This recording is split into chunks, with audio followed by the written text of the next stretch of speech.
Greetings, everybody. Welcome to Lunar Alchemy. I am John. This is Bella. I'm joining you from deep into the evening on this transit of the 43rd gate and joining you from the island of Sardinia in the Mediterranean. Bella, as usual, is in Miami. I'm very grateful for this miracle of technology that is allowing all of this to happen. And to facilitate this time period of illumination around the archetype of the rebel and gene key 43, which carries us from the shadow of deafness to the city of epiphany. And the gift is that of insight. And Bella, I have to admit, I have very mixed feelings about this archetype. and I would love to hear about your either experience or perspective about how this energy flows through our lives, because for me, the mixed feeling comes from what can feel like an incredible disruption of everything that is comfortable, everything that has felt like this is the way life is, this is the way life should be. The rebel comes along and then suddenly nothing is as it was. So I'd love to hear about your perspective around this particular energy and what's going on, and how can we move in harmony with this archetype in a way that allows us to really access the depth of possibility that is here. Yeah, thank you. So for me, this archetype is all about the knowing that comes from not knowing, and the acceptance that we never know, which leads to then being able to hear what was there all the time, but what we were deaf for. So in the shadow frequency, this is the archetype that is deaf for all outside influence. And it goes together with 34 in the codings, and 34 is similar. The 34 is part of the integration channels, and the 43 is part of that individual circuitry. So it's like you say, there is a mutation that's possible here. And with the mutation, it's a kind of breakthrough that we don't know. We don't know what it's going to be. And somebody had asked me as well I think it was one of the Facebook group this week, that if the breakthrough in the hologenetic profile, when we go from the conscious side of the life's work and the evolution, and then we have the pathway of breakthrough to the radiance and the purpose, if that was the same kind of breakthrough that Richard is speaking about in the 43. And yes, in that sense, yes. And I believe that we don't know what's on the other side. And the last thing I'll say here, I do often mention my mom. She has the 43.1 in her purpose. So it's very physical in terms of the first line. It's very physical in terms of the purpose. And I think there are many times in her life that she thought she knew what the next phase was going to be. And then that 43 has another plan for her. Yeah, this possibility for knowing and for not knowing what life has in store for us. I think this is one of the more, like when we look at the gene keys, I feel as if there's a few really mystical gene keys that touch on this subject that are a little bit abstract and that I feel deeply connected to. And this particular gene key, I also feel deeply connected to, because like your mom, I have the 34, which is the other gene key in the codon ring of destiny, together with the 43. And so I'm very familiar with this feeling. I also have the 29 as my life's work, and I have the 48 as my Pluto's. And to me, this concept of the abyss over the abyss and the gentle abyss of the 48, this is all about what do we know? Because why are we unwilling to dive into the depths? Because we're afraid of what we haven't yet learned, what we haven't yet been able to experience. And this gene key is really about not only that life shows up in a way for us that is different from our ability to know what's going to happen. It's almost that the only way life shows up for us is through this pathway of not knowing, at least through this particular lens. Meaning, we never know when a breakthrough is going to happen. We couldn't possibly know. If we did know, it wouldn't end up being a breakthrough. And this interplay between the experience of deafness and the experience of insight, and how the shadow and the gift actually flow together with each other in kind of like a side-by-side little dance, you know? It's really interesting because not very many of the gene keys have such a close connection where it's like, oh, if you're actually in the gift with this gene key, you're using deafness all over the place. You're just doing it in a different way than you were before.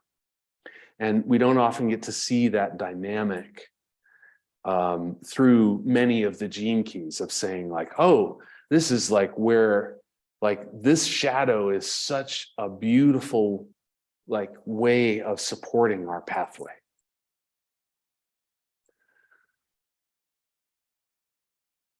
So, Bella, one of the things that I was thinking about with this one, I mean, I have to admit, it's partly because I have the 34 and it's sort of the way I experience this particular gene key. But Richard talks about in the 64 ways, these other two archetypes of these two gene keys who have the city of majesty with the 34 and the city of epiphany in the 43. Obviously, they're flip-flops of each other number-wise. And the 34 is the king, the 43 is the fool. And I wonder if you might be able to weave together this idea of the fool with this idea of the rebel. Because oftentimes we get this, like when we see rebel, a lot of times we're thinking of like Che Guevara, you know, it's like, who's the ultimate, you know, rebellion figure in the world in our history that we're familiar with. And I have a feeling that somehow there's a little different nuance to this particular rebel in the 43. And I wonder how maybe understanding the fool might help us get a look at this archetype in a different way. Yeah, so what comes from me spontaneously as you're speaking with the 34 and the 43, in the geometry of that, I do see the 34 as part of that channel of the archetype and very much in the body. So it moves and we can see how it moves in space, how it moves his body, sourced by that very individual energy that we have in integration channels. So it's about being in the now, in the intuition in the now, in your power in the now. So empowerment, which is the individual circuitry. And we have the 43, which is also individual circuitry, and it happens to be in the ajna. The 34 is part of the channel between the sacral and the spleen. It's very physical.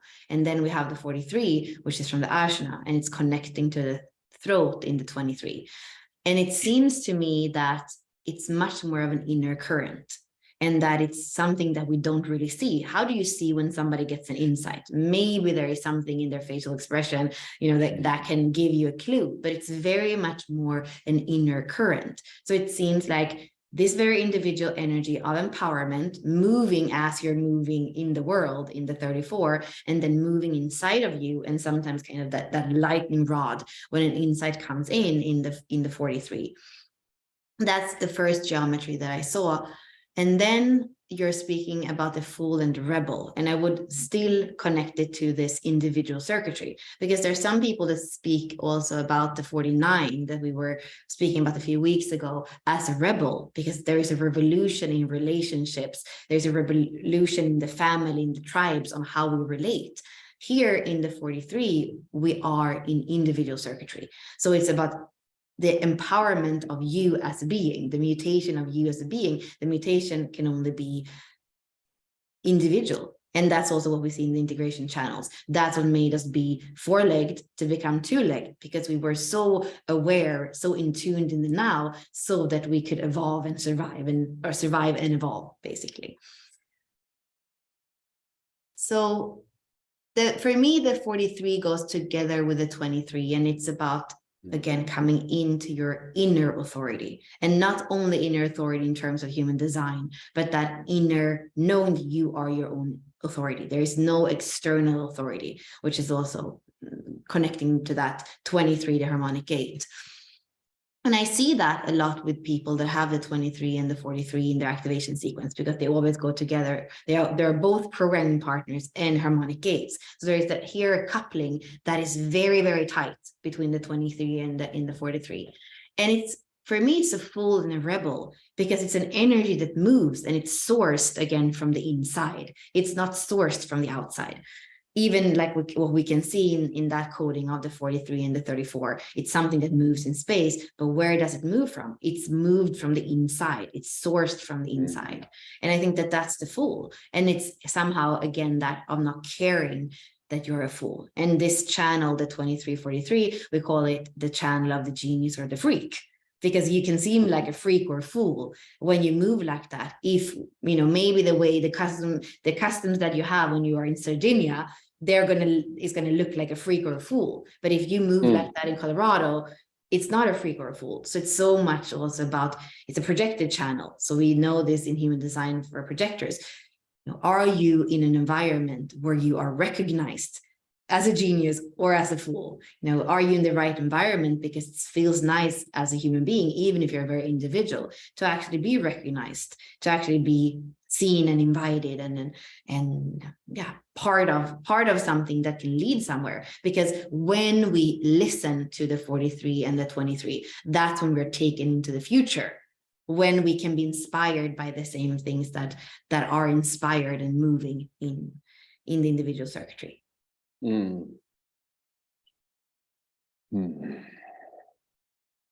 So I'm getting this feeling for this particular energy around the internal movement that kind of either is a driving force for us, or is kind of like the thing that allows us to embrace the truth of our inner being amongst the environment that we're in. And it's something that we can't necessarily observe happening in another person, in terms of like, is there a shift happening or whatever it is. But I want to sort of like bring up this side. So the elements here that we're working with is the lake over heaven, which we have. The lake is the water, the gathering of water. And the heaven is the skies. So we can only witness the skies through the air.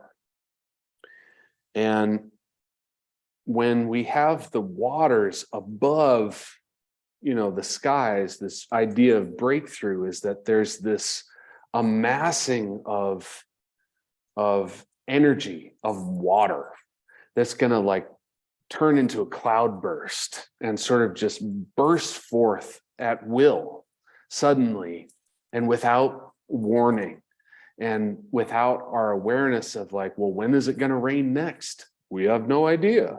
And then all of a sudden, just the water comes. And when we have an internal process like that, it makes me think about like, what is it that's actually gathering in our experience?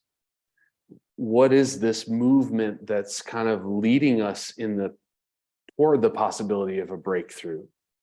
What are we doing in the meantime? And why is deafness and this sort of deafening silence what does this have to do with this gathering of energy that's going to somehow burst forth into originality or into this individual expression that no other human being can possibly have? And I don't know if that brings something up for you, Bella. It's just sort of like, the thing that I wonder about in terms of, like, it says you can't take the reins. Like, how can you take the reins on this one? You can't. So what's happening in the process? Is there something that we can feel or understand that we're in a process? What's going on? I am seeing the geometry of the star pearl, which is what we have been working on a lot in the Gene Keys. It's that triangle of evolution. And then we would have a lot going back to the 34 and what happens as you survive and evolve. So that's the evolution and the way that we know it. And I actually feel that when it comes to involution, and also why Richard doesn't include this yet into the star pearl, is because probably he feels like we're not ready yet, or we are going to be ready, or the time is going to be ready. But that's really about involution, consciousness coming into form. And that's when we were speaking about this inner current, or the current of insight coming into form. That is very much that 43. And I feel that I don't believe that has been a conscious process for many of us until maybe now. And of course, I believe that there are always these gurus and the ones that knew before. But if we're speaking about the bigger, the masses, we kind of need to have a lot of that just survival covered in order to start to think about evolution and involution. And for me, it's about allowing that fool as well to come into form in its own unique way. How is insight, how is consciousness coming into form in you? And how there is something beautiful with that process, because I do feel that evolution somehow feels more collective and broad, but involution of consciousness into form, when each form is so unique and beautiful, there is something very powerful with that process, and something I don't believe we even have seen or appreciated the flowering of. Yeah, I mean, I think one of the things about that is that most of us haven't been able to witness somebody in the before times or the after times. It's like, if you've actually encountered a human being who's experienced a true breakthrough in this process, and you knew them before, and then you knew them afterwards, and you got to experience what they were like on both sides, you could get some sort of a feeling for, oh, wow, this is how this occurred through this particular individual. And yet we all have some idea of what it means to evolve, because we're able to see everybody is just going through this process of evolution on this sort of unending, it's just never ends, and it's always observable. But I think it will be really, really interesting in the coming years as we begin to see more and more humans kind of step into this process where the breakthrough actually begins to shine out. And even in getting to know ourselves, as the breakthrough begins to have an impact on how we show up in the world, what do we create, and how do we express ourselves in the world in new and different ways than maybe we did in the past, when we were more concerned with either survival or fitting in, or not, hiding our uniqueness or our individuality in some way.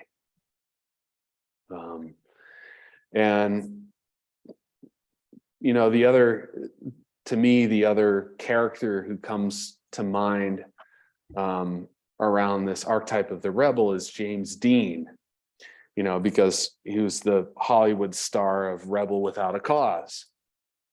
And we get this idea of this like super cool, like sort of person who stands outside of the box, who's not going to be engaged on an emotional level by what's happening inside the box, and who's going to like almost spitefully walk their own path. And this idea of that spiteful kind of, I'm going my own way, and I'm doing it just to show that I don't have to do it the way that everybody else does. That type of an idea, like, it feels, when I think about it, it feels almost like that's still one of those like shadow frequency expressions that's within this white noise of fear that's happening. And it's just another side of the fear that we experience. So it's like, one of the processes of the gene keys is about facing the fear. So when, in the case of this gene key, the fear takes the form of sound. Like, how do we turn towards a sound that doesn't even have a sound? I mean, you start looking at this and it's like, what is the sound? Well, it's the sound of silence. Speaking of another cliched pop song from the past with Paul Simon and Art Garfunkel. It's like, how do we face a fear that is just a vibration?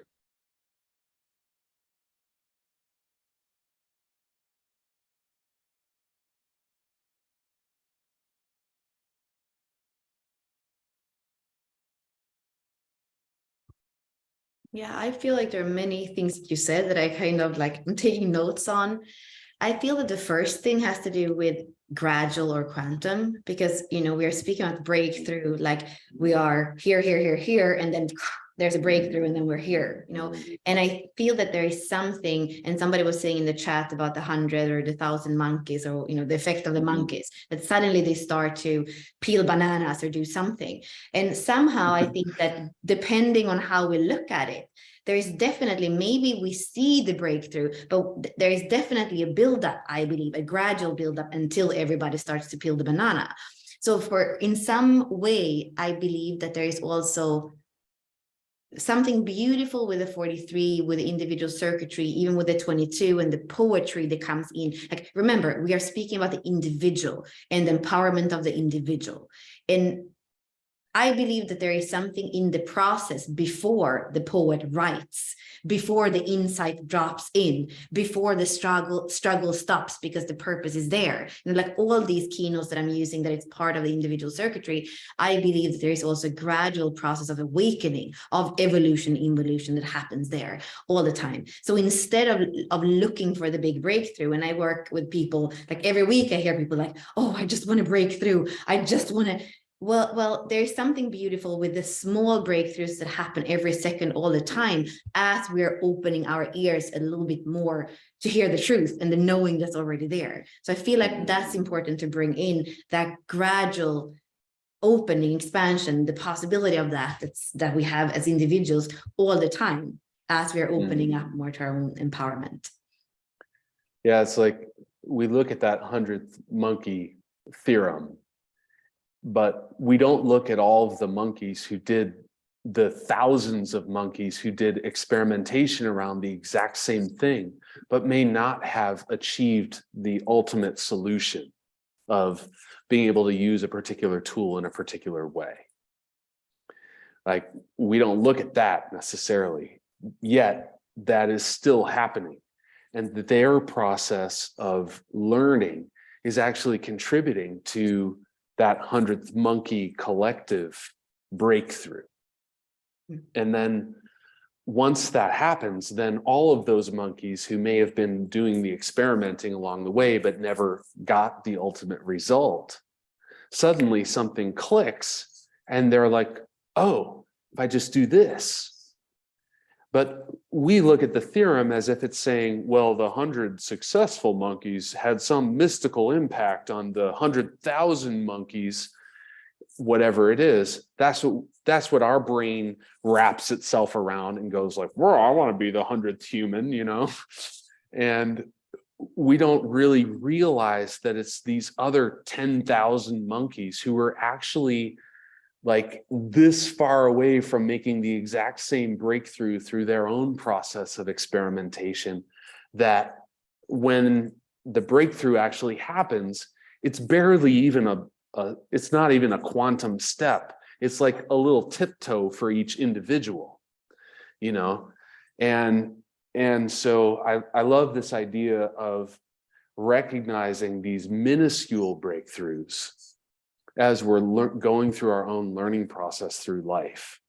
And it just kind of, to me, like it brings up the whole process of the third line and the experimentation that as part of a collective, we all are involved in on some level or another, and just how much a part that plays with this particular gene key and providing, you know, making the space through which an insight can actually come forth.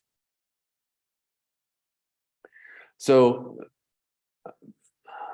maybe one more thing here too, yeah, about the reaction, because I actually, again, it seems so important. So for all of you that are not so much into human design, like we are speaking about individual circuitry, individual gates. We're speaking about tribal gates, which is the tribe, and the tribe where you need to be part of the tribe, because otherwise you won't survive. The tribe has to survive, and the individual within the tribe needs to accept the principles, the rules, so that it can be part of the tribe. And then we have the collective, which is like the future. We looking at the pattern or sensing the pattern and then walking into future, surviving again. So when we are here in the individual gates, I wouldn't say that there is so much reaction in sense of like, oh, I have to do it my way. Like it feels more like the empowered individual doesn't really care about anything else. Like it's just doing it because it doesn't care about being a leader. For example, when we're in the first gate a few weeks ago, like even the 43, when the insight comes, it's like,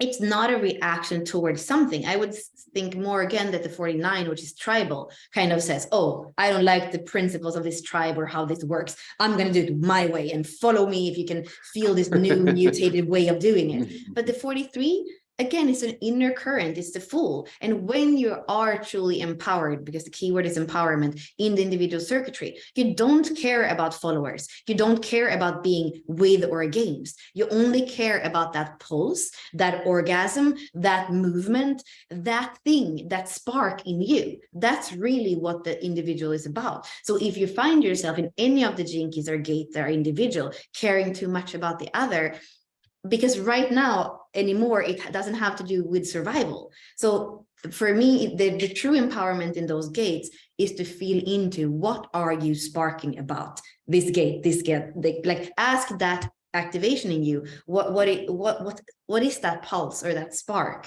Because it's never really, I believe it's not going to be a reaction towards and like against something. It's a mutation, it's a spark that's coming from that depth of the individual that is maybe not accepted yet, but that's where, you know, you can stop sparking if you care too much about who is ready and who isn't. Yeah, I think that's a really important distinction to make when we're looking at this archetypal pattern, because it's like, whether it's individuals or the collective moving through this kind of shadow frequency pattern, oftentimes that originality, we might talk about the 8, the style coming through, you know, like the original expression that only I, as the unique individual that I am, can share. You know, if I'm walking in that shadow frequency, then it's more likely that I'm going to be afraid of actually expressing that part of myself. And as that happens, it influences my expression over time until I build a personality that's just about keeping that individuality protected and hidden. But when enough pressure builds up behind that expression, where it's like, if I don't express this, I'm never going to feel fulfillment in my life. It's like you have to, not because the environment is wrong, but because it's wrong for you to no longer allow that flow to come through you. And that's where I think this discussion with the focus in that inward focus, that individual circuitry, the way that we're talking about is such an important key to this particular gene key, because we can get so distracted by the noise that's happening all around us. And we get lost in the noise. And we forget to listen to that inner voice that says, we just came from the spark. And what is the spark? It's this urge to create. And how do we create? Through expression. It goes from this spark flowing straight into the 43. And that spark is always present inside of us. And if we don't listen to the spark because of all the noise, we're never going to express ourselves in a particular way that honors that unique spark that we are. And it's like looking at this process of the gene keys and like, oh, am I in my gift? Am I in my shadows? Oh, I'm in a relationship that's like, they're constantly working through their shadows, or my family, like whatever it is, that's just noise. Even if we're running off to some community, it's like, oh, we're with all these beautiful gene keys people and everybody's living their gifts. It's the greatest thing ever. This is still just noise.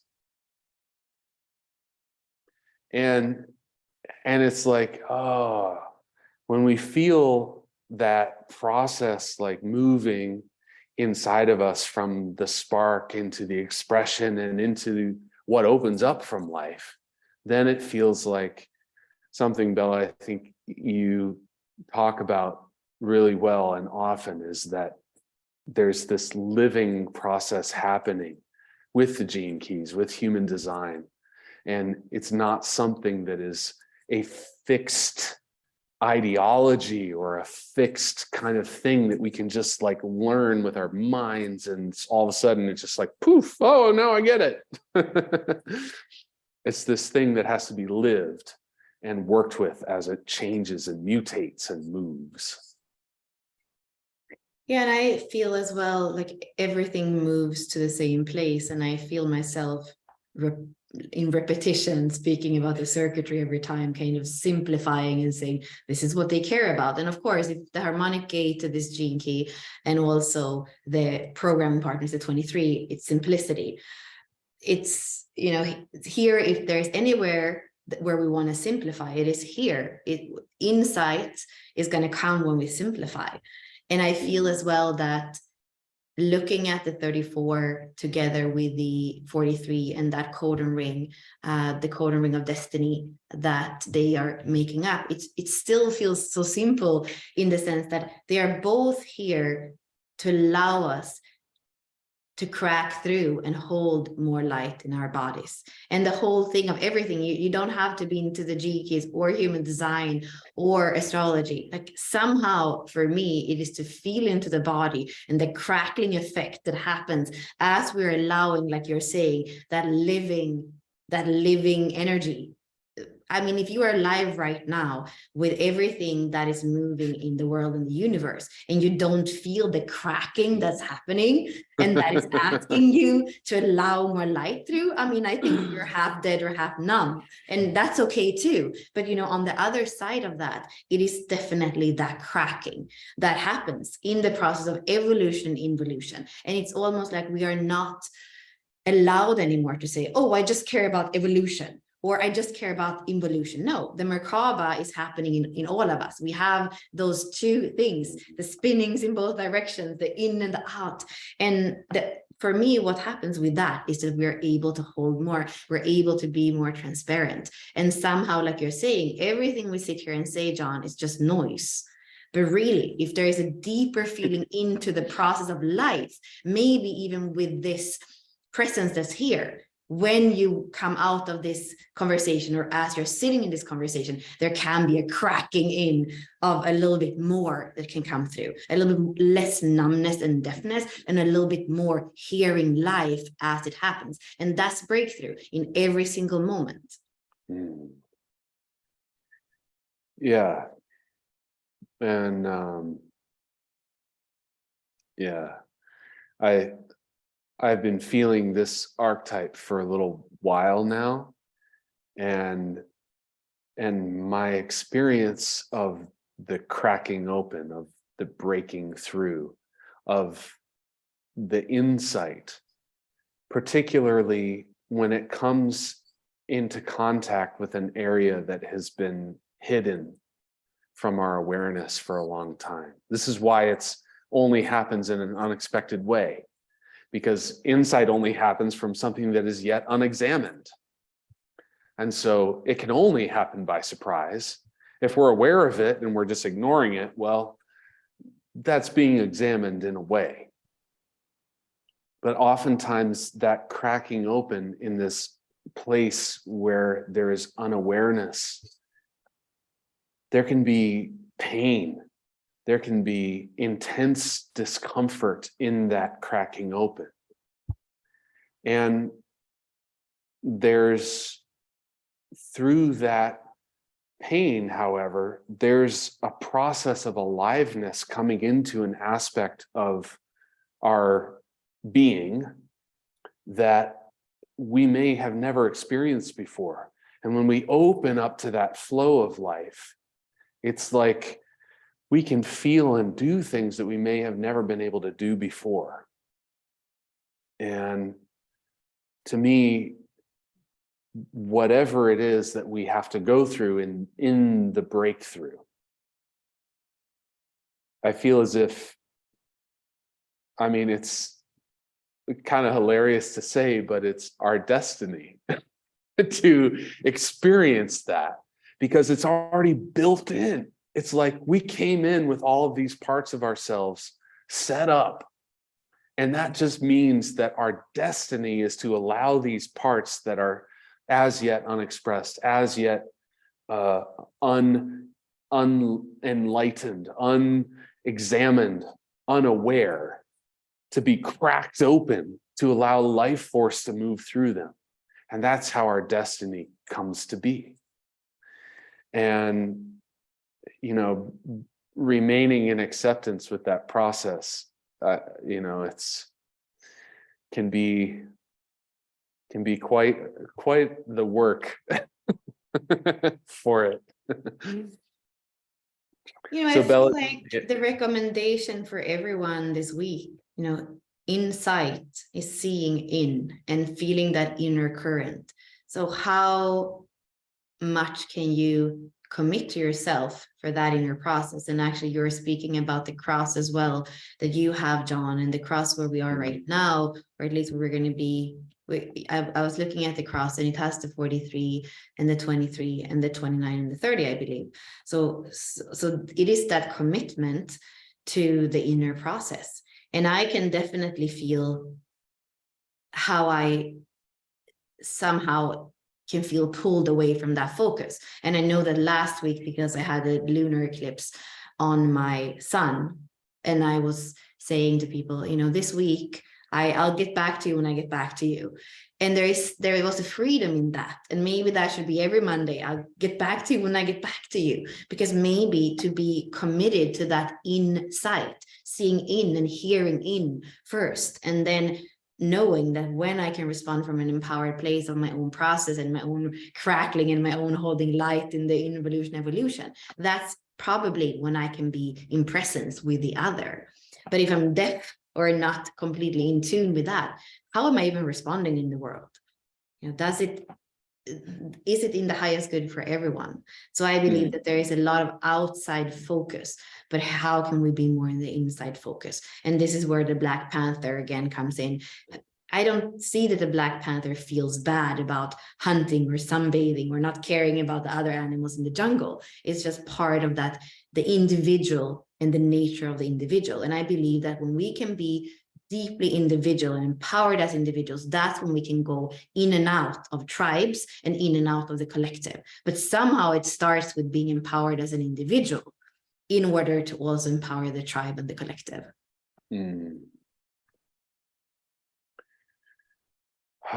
Shall we look at that braid one more time and just kind of find our way into the elements with it? Feeling that Black Panther, and man,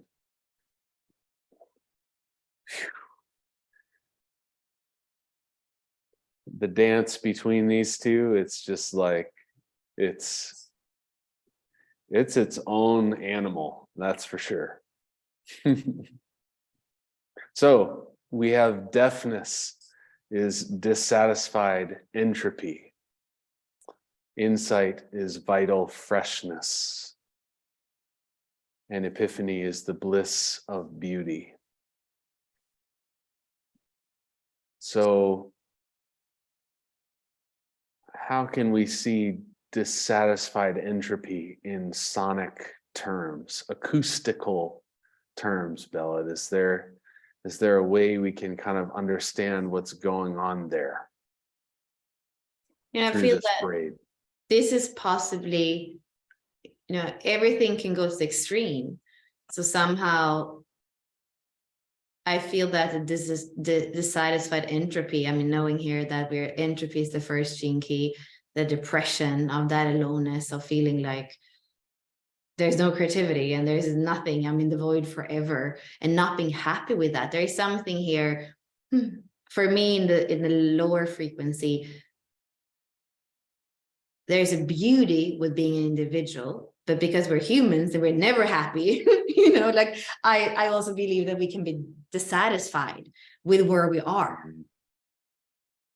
And that means that we're deaf for the beauty, again, because this is Gene Key 1 and Gene Key 58 coming together. And deaf to what is actually fresh. Yes, definitely. Because we end up hearing all the noise and we keep looking out at all of the little noise that's going. We go, oh, maybe I'll try over here. Maybe I'll go try over here. Maybe I'll try over there. And it's like we go to these different opportunities and we find not freshness, but staleness and that entropy. And we're dissatisfied with that process. And we keep trying, though, because we're like, but I need my vitality. Yeah, and here I feel the sadness and the depth and the danger in a way with the 43 as well. Like it's asking us to even listen, like it's asking us to hear, see, feel everything in form, whether that is dissatisfaction, entropy, aloneness, pain. Like I didn't feel into it as this on this physical kind of, the acceptance of everything the way it is. And we're alone with that. We're dying alone. We're born alone. Like there's something kind of frightening with this as a human being. But it's almost asking us to be beyond what's human, I feel. When I look at the braid, it just, wow. Well, it's definitely an incredible path to walk on. And,